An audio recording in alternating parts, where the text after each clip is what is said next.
29 August 1976 ঢাকার মাটিতে চিরবিদায় নিলেন এক কিংবদন্তি। কিন্তু আপনি কি জানেন, মৃত্যুর পর তার নিজের জন্মস্থান পশ্চিমবঙ্গের চুরুলিয়া গ্রামে তাকে কেন ফিরিয়ে নিয়ে যেতে দেওয়া হয়নি? তার দুই ছেলে কাজী সব্যসাচী এবং কাজী অনিরুদ্ধ দিল্লিতে বাংলাদেশ হাই কমিশনে রীতিমতো আবেদন করেছিলেন বাবার মৃতদেহ ভারতে ফিরিয়ে আনার জন্য। তাদের মায়ের শেষ ইচ্ছা ছিল চুরুলিয়াতে তার নিজের কবরের পাশেই যেন কবিকে সমাহিত করা হয়। কিন্তু ছেলেরা ঢাকা পৌঁছানোর আগেই সব শেষ। তাদের অনুপস্থিতিতেই ঢাকা বিশ্ববিদ্যালয়ের মসজিদের পাশে তাকে সমাহিত করা হয়। প্রশ্ন হচ্ছে, কেন এই তাড়াহুড়ো? কেনই বা দুই দেশের মধ্যে মৃতদেহ নিয়ে এই অদ্ভুত রাজনৈতিক টানাটানি? বইয়ের পাতায় আপনি যে নজরুলের কথা পড়েছেন, আজকের এই ভিডিও আপনাকে তার চেয়েও গভীর এক অজানা দুনিয়ায় নিয়ে যাবে। তার শৈশবের চরম লড়াই, লোটো গানের দল থেকে শুরু করে কিভাবে সাধারণ এক দুঃখমিয়া হয়ে উঠলেন ব্রিটিশ সাম্রাজ্য কাঁপানো বিদ্রোহী কবি, সেই সব গল্প আজ আমরা একদম নতুনভাবে জানব। তার সৃষ্টি, তার গান আর তার জন্মভূমি চুরুলিয়ার বর্তমান অবস্থার এমন কিছু গোপন স্তর আজ আমরা উন্মোচন করব, যা সাধারণ কোনো পাঠ্য বইয়ে লেখা থাকে না। এমনকি আজও তার সমাধিস্থল ঘিরে যে নতুন নতুন রাজনৈতিক বিতর্ক তৈরি হচ্ছে, তার পেছনের সত্যটাও আমরা খুঁজব। তাই এই ইতিহাসের এক বিশাল বড় রহস্য আর অজানা অধ্যায় জানতে হলে একটু স্কিপ না করে পুরোটা দেখতে থাকুন। কারণ আমার বিশ্বাস, এই ভিডিওটা দেখার পর আপনি এমন কিছু তথ্য জানতে পারবেন যেটা হয়তো এর আগে আপনি জানেননি, কিন্তু বাঙালি হিসেবে আপনার জানা উচিত ছিল। নমস্কার, আমি গৌতম আছি আপনাদের সাথে। তাহলে চলুন দেরি না করে ভিডিওটি শুরু করা যাক। 1999 সালের 24শে মে বর্ধমান জেলার চুরুলিয়া গ্রামের এক দরিদ্র কাজী পরিবারে জন্ম নেয় এই ক্ষণজন্মা পুরুষ। মাত্র 9 বছর বয়সে বাবাকে হারানোর পর পরিবারের হাল ধরতে তাকে মক্তবের দেখাশোনা এবং মসজিদের মুয়াজ্জিনের কাজ নিতে হয়। আর এই চরম দারিদ্র্য আর কষ্টের কারণেই তার ডাকনাম হয়ে যায় দুঃখু মিয়া। ছোটবেলা থেকেই তার ভেতরে শিল্পের এক অদ্ভুত ক্ষুধা ছিল, যা তাকে টেনে নিয়ে যায় গ্রামের রাঢ় বাংলার লোকজ লোটো গানের দলে। সেখানে তিনি পালা গান লিখতেন, অভিনয় করতেন এবং একই সাথে হিন্দু পুরাণ আর ইসলামিক ঐতিহ্যের এক অপূর্ব সংমিশ্রণ তার মগজে গেঁথে যাচ্ছিল। পড়াশোনার প্রতি প্রবল ঝোঁক থাকা সত্ত্বেও অর্থাভাবে বারবার তার স্কুল জীবন ব্যাহত হয়। কখনো খ্রিস্টান রেলওয়ে গার্ডের বাড়িতে বাবুর্চির কাজ, তো কখনো আসানসোলের রুটির দোকানে কাজ করতে হয়েছে তাকে। এই নির্মম বাস্তবতাই তার ভেতরের বিদ্রোহের বীজ বুনে দিচ্ছিল। 1917 সালে প্রথাগত পড়াশোনার পাঠ চুকিয়ে মাত্র 18 বছর বয়সে তিনি যোগ দেন ব্রিটিশ ভারতীয় সেনাবাহিনীর 49তম বেঙ্গল রেজিমেন্টে। সেখানে তিনি সরাসরি কোনো যুদ্ধে অংশ না নিলেও হাবিলদার পদে উন্নীত হন এবং একজন পাঞ্জাবি মৌলবীর কাছে ফার্সি সাহিত্য, বিশেষ করে হাফিজ ও রুমির কবিতা অধ্যয়ন করেন। সামরিক ব্যারাকের এই কঠোর শৃঙ্খলার মাঝেই তার সাহিত্য সত্তার ডানা মেলতে শুরু করে। 1919 সালে প্রকাশিত হয় তার প্রথম গদ্য বাউন্ডুলের আত্মকাহিনী এবং প্রথম কবিতা মুক্তি। এই সময়টিতে রুশ বিপ্লব এবং মোস্তফা কামাল পাশার মতো নেতাদের উত্থান তার রাজনৈতিক চিন্তাধারাকে এক বিশাল আন্তর্জাতিক ক্যানভাসে রূপ দেয়। করাচির সেই সামরিক ব্যারাকটি কেবল তার সাহিত্য চর্চার কেন্দ্র ছিল না, বরং সেটি ছিল তার রাজনৈতিক চেতনা গড়ে ওঠার এক গোপন পাঠশালা। প্রথম বিশ্বযুদ্ধের সেই উত্তাল সময়ে ডেস্কে বসে হাবিলদার নজরুল যখন একদিকে হাফিজ রুমির সুফি দর্শনে রূপ দিচ্ছিলেন, অন্যদিকে তার টেবিলের নিচে জমা হচ্ছিল দেশ বিদেশের নিষিদ্ধ সব রাজনৈতিক ইস্তেহার।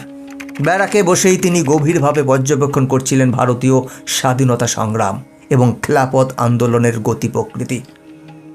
ব্রিটিশদের কঠোর শৃঙ্খলার মধ্যে থেকেও তার মন জুড়ে ছিল পরাধীন ভারতবর্ষের মুক্তির স্বপ্ন। এই সামরিক প্রশিক্ষণই পরবর্তীতে তার লেখনীতে এক অদ্ভুত রণকৌশল আর যুদ্ধের তীব্রতা এনে দিয়েছিল, যা আমরা তার পরবর্তী সৃষ্টিগুলোতে দেখতে পাই। 1920 সালে যুদ্ধ শেষে কলকাতায় ফিরে এসে তিনি পুরোপুরি সাংবাদিকতা আর সাহিত্যে আত্মনিয়োগ করেন। নবযুগ এবং পরবর্তীতে নিজের সম্পাদিত পত্রিকা ধূমকেতুর মাধ্যমে তিনি ব্রিটিশ সাম্রাজ্যবাদের বিরুদ্ধে কলম ধরেন। 1921 সালের শেষের দিকে তার কালজয়ী কবিতা বিদ্রোহী প্রকাশিত হলে গোটা ভারতবর্ষে এক অদ্ভুত আলোড়ন তৈরি হয়। রবীন্দ্রনাথ ঠাকুরের শান্ত ও পরিশীলিত রীতির বিপরীতে নজরুলের এই কবিতাটি ছিল এক তীব্র অগ্নিঝরা হুঙ্কার, যেখানে তিনি গ্রিক, হিন্দু এবং ইসলামিক পুরাণকে এক সুতোয় বেঁধে নিজেকে সমস্ত শৃঙ্খল ভাঙার প্রতীক হিসেবে ঘোষণা করেন।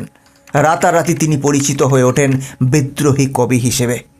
1922 সালের অক্টোবরে ধূমকেতু পত্রিকার পাতায় নজরুল যা লিখলেন তা করার সাহস তৎকালীন ভারতবর্ষের বড় বড় রাজনৈতিক নেতারাও দেখাতে পারেননি। মহাত্মা গান্ধী যখন স্বরাজ বা আংশিক স্বাধীনতার দাবিতে অহিংস আন্দোলন চালাচ্ছেন, নজরুল তখন বুক চিতিয়ে ভারতের ইতিহাসে প্রথমবার পূর্ণ স্বাধীনতার দাবি তুললেন। তিনি স্পষ্ট লিখেছিলেন, ভারতবর্ষের এক পরমাণু অংশ বিদেশিদের অধীনে থাকবে না। এই একটা লাইন ব্রিটিশ সাম্রাজ্যের ভিত নাড়িয়ে দিয়েছিল। নজরুলের এই আপোষহীন রাজনৈতিক অবস্থান তৎকালীন তরুণ সমাজকে এতটাই উদ্বেলিত করেছিল যে যুব সমাজ অহিংসার পথ ছেড়ে দলে দলে সশস্ত্র বিপ্লবের দিকে ছুটতে শুরু করে। তার এই আপোষহীন লেখনী ব্রিটিশদের ঘুম হারাম করে দেয়। 1922 সালে ধূমকেতু পত্রিকায় আনন্দময়ীর আগমনে কবিতা প্রকাশের দায়ে তাকে রাষ্ট্রদ্রোহের অভিযোগে গ্রেপ্তার করা হয়। হুগলি জেলে রাজনৈতিক বন্দীদের উপর অমানবিক নির্যাতনের প্রতিবাদে তিনি টানা 40 দিন অনশন করেন, যা ভাঙানোর জন্য স্বয়ং রবীন্দ্রনাথ ঠাকুর তাকে টেলিগ্রাম করেছিলেন। আদালতে দাঁড়িয়ে তিনি যে ঐতিহাসিক জবানবন্দি দিয়েছিলেন, রাজবন্দির জবানবন্দি, তা আজও অন্যায়ের বিরুদ্ধে এক অকাট্য দলিল হিসেবে বিবেচিত হয়। তিনি কেবল একজন কবি ছিলেন না, তিনি ছিলেন একজন আপাতমস্তক বিপ্লবী, যিনি ভারতের পূর্ণ স্বাধীনতার দাবি তুলেছিলেন যখন অনেকেই আপোষের পথে হাঁটছিলেন। নজরুলের ব্যক্তিগত জীবনে ছিল তার আদর্শের এক জীবন্ত প্রতিফলন। কুমিল্লার এক হিন্দু মেয়ে প্রমীলা দেবীর সাথে তার প্রেম এবং বিবাহ তৎকালীন রক্ষণশীল হিন্দু এবং মুসলিম উভয় সমাজেই প্রবল বিতর্কের ঝড় তুলেছিল। কিন্তু নজরুল ছিলেন সত্যিকারের অসাম্প্রদায়িক। তিনি তার সন্তানদের নাম রেখেছিলেন হিন্দু এবং মুসলিম ঐতিহ্যের মিলনে: কৃষ্ণ মুহাম্মদ, অরিন্দম খালেদ, সব্যসাচী এবং অনিরুদ্ধ। তিনি বারবার ধর্মান্ধতার বিরুদ্ধে সোচ্চার হয়েছেন, বলেছেন মানুষের চেয়ে বড় কোনো ধর্ম নেই।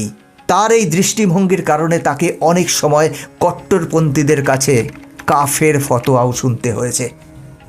শুধু কলম নয়, নজরুলের সুরের জগৎ ছিল আরও বিশাল। তিনি প্রায় 3 থেকে 4 হাজার গান রচনা করেছেন এবং সুর দিয়েছেন, যা নজরুল গীতি নামে পরিচিত।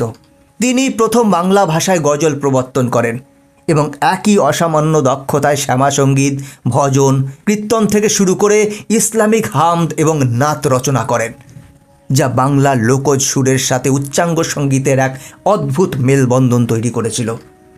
1934 সালে ধ্রুব নামক চলচ্চিত্রের মাধ্যমে তিনি প্রথম বাঙালি মুসলিম হিসেবে চলচ্চিত্র পরিচালনা করেন এবং এতে নারদের চরিত্রে অভিনয়ও করেন।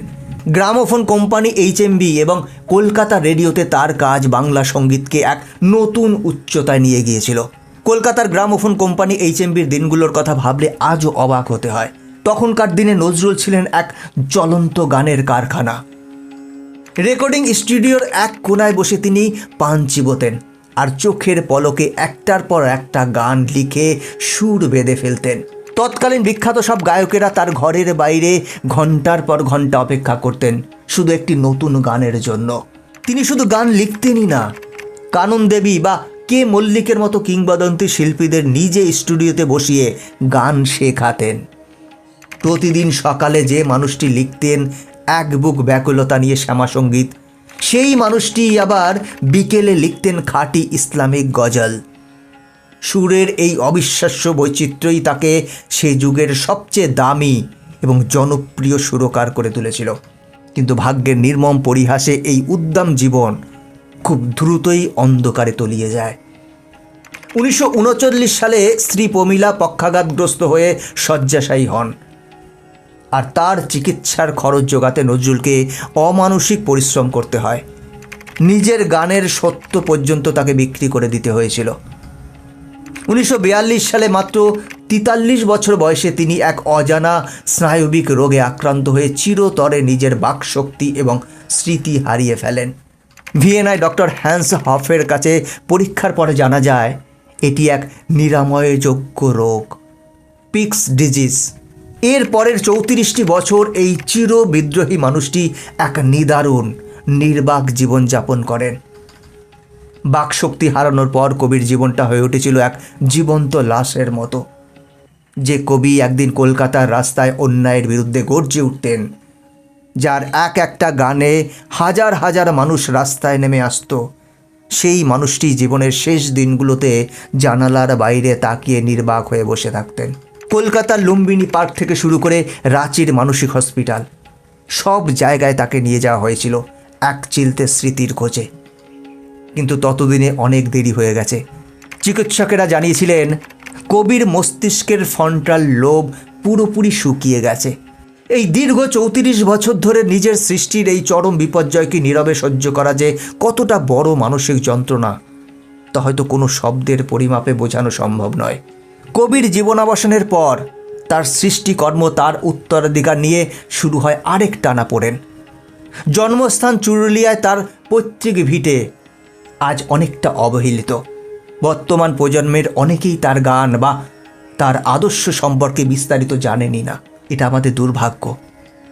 এমনকি তার পরিবারের দুটি অংশ আজ ভৌগোলিকভাবে ভারত এবং বাংলাদেশে বিভক্ত হয়ে গেছে। তার গানের সত্য এবং অবিকৃত সুর সংরক্ষণ নিয়ে বারবার আইনি এবং বাণিজ্যিক বিতর্ক উঠেছে, যার একটি বড় উদাহরণ হল সাম্প্রতিক শিপ্পা চলচ্চিত্রে কারারই লৌহ কপাট গানের সুর বিকৃতির ঘটনা, যা নিয়ে তার পরিবারের ভেতরেও তীব্র দ্বন্দ্ব দেখা দেয়। নজরুলের এই অস্থির উত্তরাধিকারের সবচেয়ে গভীর সংকট আজ ফুটে ওঠে আমাদের চারপাশের সামাজিক বাস্তবতায়। যে মানুষটি আজীবন জাতপাতের ঊর্ধ্বে উঠে গিয়েছেন অসাম্প্রদায়িকতার গান, তিনি একই বৃন্তে দুটি কুসুম হিসেবে হিন্দু ও মুসলমানকে এক মায়ের দুই সন্তান মনে করতেন। আজ সমাজ যেন তার সেই মূল দর্শনকেই ভুলতে বসেছে। আমাদের আজকের এই বিভক্ত সমাজে, যেখানে প্রায়শই ধর্মের নামে তৈরি হয় অদৃশ্য দেওয়াল, সেখানে নজরুল এবং তার কালজয়ী মানবতাবাদ কতটা প্রাসঙ্গিক। কাজী নজরুল ইসলাম কি কেবল পাঠ্য বইয়ের পাতায় বা কোনো বিশেষ দিবসের আনুষ্ঠানিকতায় বন্দী হয়ে থাকবেন, নাকি তার অসাম্প্রদায়িকতার চেতনাকে ধারণ করে আমরা সত্যিই ভাঙতে পারব সংকীর্ণতার এই শিকল? আপনাদের কি মনে হয় আজকের দিনে দাঁড়িয়ে নজরুলের এই সাম্যবাদী আদর্শ কি সবচেয়ে বেশি প্রয়োজন? আপনাদের মূল্যবান মতামত অবশ্যই নিচে কমেন্ট করে জানাবেন। বন্ধুরা, আজকের ভিডিও এখানেই শেষ করছি। এরকমই ইনফরমেটিভ ভিডিও দেখার জন্য চ্যানেলটিকে সাবস্ক্রাইব করে বেল আইকনটি প্রেস করে রাখুন। দেখা হচ্ছে পরবর্তী ভিডিওতে। ভালো থাকবেন, সাথে থাকবেন।